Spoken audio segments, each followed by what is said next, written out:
Hi எல்லாருக்கும் வணக்கம். நம்ம அழகே அழகு சீரியலில் எந்த சுரேஷுக்கும் மதுவுக்கும் இன்னும் 2 வாரத்தில் கல்யாணம் அப்படின்னு டேட் ஃபிக்ஸ் பண்ணாங்களோ அதே தேதி அதே முகூர்த்தத்தில் நம்ம சுரேஷுக்கும் அழகுமதிக்கும் கல்யாணம் நடக்க போகுது. சுரேஷுக்கும் அழகுமதிக்கும் 7ஆம் பொருத்தமாக இருக்குது. எப்படி அழகுமதி கழுத்தில் தாலி கட்ட போகிறாரு தெரிஞ்சுக்கலாம் வாங்க.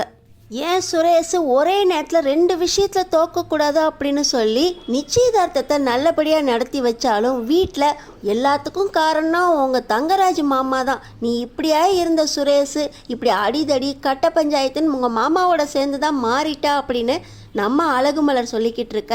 நான் இல்லாத நேரமாக பார்த்து என்னை பற்றியே இங்கே கோல் மூட்டிக்கிட்டு இருக்கியா, எல்லாரும் கேட்டு அமைதியாக இருக்கீங்க அப்படின்னு கோவப்பட அழகுமலர் கண்டிப்பாக மன்னிப்பு கேட்டே ஆகணும் அப்படின்னு தங்கராஜ் இந்த அழகுமலரை அசிங்கப்படுத்துறதுக்காகவே குடும்பத்தில் இருக்க எல்லாரும் முன்னாடியும் என்கிட்ட மன்னிப்பு கேட்கணும் அப்படின்னு சொல்லி அழகுமலரை மன்னிப்பு கேட்க வைக்கிறாரு. அது மட்டுமா மறுபடியும் வேலை வாங்கி கொடுக்குறான் அப்படின்னு சொல்லி சுரேஷை மறுபடியும் அவரோட இடத்துக்கு கூட்டிகிட்டு போயிடுறாரு. சஸ்பெண்ட் ஆன சோகத்தில் சுரேஷ் முகமே வாடி போயிருக்க. இப்போ உனக்கு சஸ்பென்ஷன் போகணும் அப்படி தானே, உன்னோட கல்யாணத்துக்கு முதல்னா உன் சஸ்பென்ஷனால அவங்களே திரும்ப வாங்குவாங்க அப்படின்னு சொல்ல, இதுக்கெல்லாம் முன்னாடி இன்னும் என்கொயரி நடக்குமே மாமா, அதெல்லாம் எப்படி சமாளிக்கிறது, இதெல்லாம் யார் பண்ணதுன்னே தெரியலையே, காலேஜ் வாசல்லேருந்து ஹாஸ்பிட்டலில் மிரட்டின வரைக்கும் எல்லாமே வீடியோவாக ப்ரூஃபோடு அங்கே போயிருக்கு எஸ்பி ஆஃபீஸில் அப்படின்னு ரொம்ப சோகமாக இருக்க. இப்போ எஸ்பி ஆஃபீஸில் வேலை பார்க்குற ஒரு டியூட்டி சார் வராரு. வீடியோ ஆதாரத்தோட எஸ்பி கிட்ட புகார் பண்ணது எல்லாமே இந்த அழகுமதி தான். அது மட்டும் இல்லாமல் எஸ்பி சார் இந்த விஷயத்தில் ரொம்பவே கேர் எடுத்து பார்த்துக்கிட்டு இருக்காரு. அவங்களோட பர்சனல் நம்பரையே இந்த அழகுமதி கிட்ட கொடுத்து அவங்களுக்கு பாதுகாப்பு கொடுக்க சொல்லியிருக்காரு அப்படின்னு எல்லா விஷயத்தையும் புட்டு வச்சிடறாரு அந்த எஸ்பி ஆஃபீஸ்லேருந்து வந்திருக்கிற அந்த ஆள்.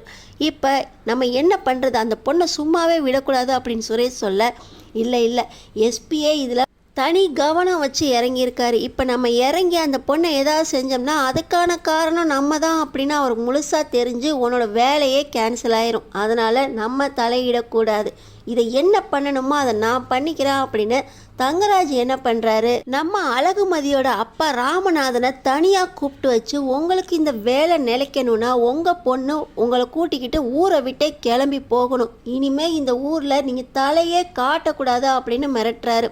உங்களுக்கு வேலை எனக்கு தெரிஞ்சால் அடுத்த பிரான்ச்சில் இருக்குது, வேணால் அங்கே போய் வேலை பாருங்கள், இந்த ஊர்லேயும் இருக்கக்கூடாது, இனிமேல் எந்த ஒரு ஆதாரத்தையும் உங்கள் பொண்ணு காட்டக்கூடாது, என் காலில் விழுந்து மன்னிப்பு கேட்கணும் அப்படின்னு சொல்லி மிரட்டுறாங்க. ரொம்பவே சோகத்தோடையும் கோவத்தோடையும் வீட்டுக்கு வர அழகுமதியோட அப்பா ராமநாதன் மதிக்கிட்ட, ஒன்னால் பாரு எது நடக்கக்கூடாதுன்னு நினச்சோமோ அது நடக்குது, என்னை வேலையை விட்டே தூக்கிட்டாங்க, நான் அவ்வளோ கெஞ்சினதுனால வேறு பிரான்ச்சுக்கு மாட்டியிருக்காங்க, நீ வேலையை செய்ய வேண்டாம் ஒன்றும் செய்ய வேண்டாம், உன் மூட்டை முடிச்செல்லாம் கட்டிக்கிட்டு என் கூட அடுத்த ஊருக்கு வா அப்படின்னு கூப்பிட.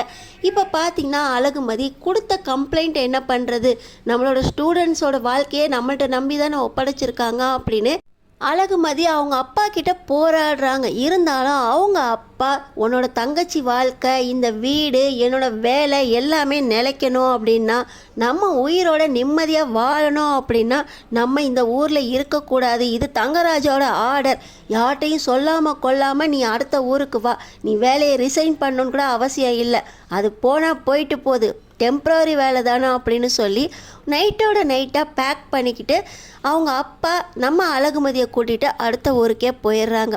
விட்டது தொல்லை அப்படின்னு சொல்லி என்கொயரியை நம்ம பார்த்துக்கலாம் அப்படின்னு நினச்சிக்கிட்டு இருக்கும்போது தான் இந்த அழகுமதி அவங்க அப்பாவுக்கே தெரியாமல் வேலை தேடுறேன் அப்படிங்கிற பேரில் ஊருக்கு வந்து அந்த கம்ப்ளைண்ட்டை கொஞ்சம் கொஞ்சமாக நடத்திக்கிட்டு இருக்க.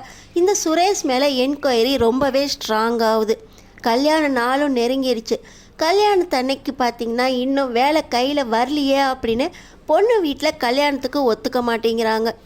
என்கொயரி கமிஷனை எப்படி சமாளிக்கணும்னு எங்களுக்கு தெரியும், கண்டிப்பாக சுரேஷ்க்கு வேலை கிடைச்சிரும் அப்படிங்கிற நேரத்தில் தான் இந்த அழகுமதி அடுத்த கம்ப்ளைண்ட்டை ரொம்ப ஸ்ட்ராங் ஆக்கி, இவனால தான் நாங்கள் ஊரை விட்டே போயிட்டோம் அப்படின்னு சொல்லி மறுபடியும் ப்ரெஸ் மீடியாவுக்கு வீடியோ ஆதாரம் கொடுக்குறாங்க.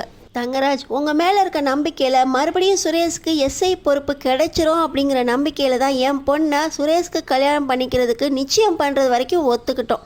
இப்போ பார்த்திங்கன்னா இன்னும் வேலையும் கையில் வரல, மறுபடியும் அவர் மேலே என்கொயரி ரொம்ப ஸ்ட்ராங்காக இருக்குது. இதோ உங்களையும் அரெஸ்ட் பண்ணுறதுக்கு போலீஸ் வந்துக்கிட்டு இருக்காங்கங்கிற நியூஸ் வருது. எதை நம்பி நான் சுரேஷ்க்கு என் பொண்ணை கொடுப்பேன்? என் பொண்ணு கண்டிப்பாக இந்த சுரேஷை கல்யாணம் பண்ணிக்க மாட்டா அப்படின்னு இந்த ராமநாதன் மதுமிதாவை கூப்பிட்டுட்டு கல்யாண மண்டபத்திலேருந்து சுரேஷ் வேண்டாம் அப்படின்னு வெளியேறி போக, இந்த நேரத்தில் என்ன பண்ணுறது?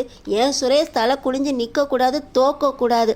ஏற்கனவே வேலைக்கு சஸ்பெண்ட் ஆனதுக்கு காரணமும் இந்த மதி தான். அவள் அசிங்கப்படணும், அவள் நல்லா வாழக்கூடாது. அப்படின்னா சுரேஷுக்கு அடிமையாக இருந்தால் தான் சுரேஷ் ஜெயிச்சதாகும். சுரேஷ்க்கு அடிமையாக இருக்கிறதுனா அவனுக்கு பொண்டாட்டியாக அவன் சொல் பேச்சு கேட்டு வீட்டு வேலை செஞ்சுட்டு கிடக்கணும். அப்படின்னா இந்த அழகுமதிக்கு நீ தாலி கட்டணும் சுரேஷ்.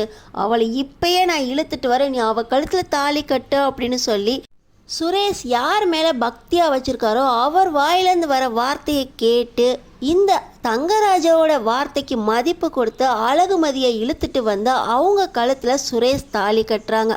அழகுமதி என்ன நடக்குது ஏது நடக்குதுன்னு கொஞ்சம் கூட சுதாரிக்கிறதுக்குள்ள சுரேஷ் அவங்க கழுத்தில் கட்டாயப்படுத்தி தாலியை கட்டிடுறாரு.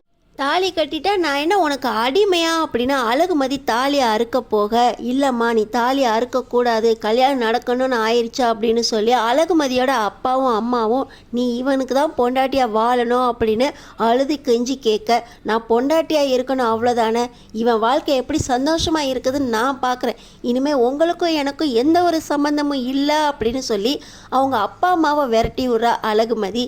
சுரேஷோட பொண்டாட்டியாக வீட்டுக்குள்ளே நுழையிறாங்க. என்னோட அடிமையாக இருக்கணும் அப்படின்னு சுரேஷ் அழகுமதி கழுத்தில் தாலி கட்ட, இவன் எப்படி சந்தோஷமாக வாழ்கிறான் அப்படின்னு நான் பார்க்குறேன் அப்படின்னு அழகுமதி சுரேஷ் வீட்டுக்குள்ளே நுழைய, நம்ம அழகு மலரும் அழகுமதியும் ஒன்றா சேர்ந்து இந்த வீட்டை எப்படி மாற்ற போகிறாங்க தெரிஞ்சுக்கிறதுக்கு நம்ம சேனலை சப்ஸ்கிரைப் பண்ணி தொடர்ந்து பாருங்கள்.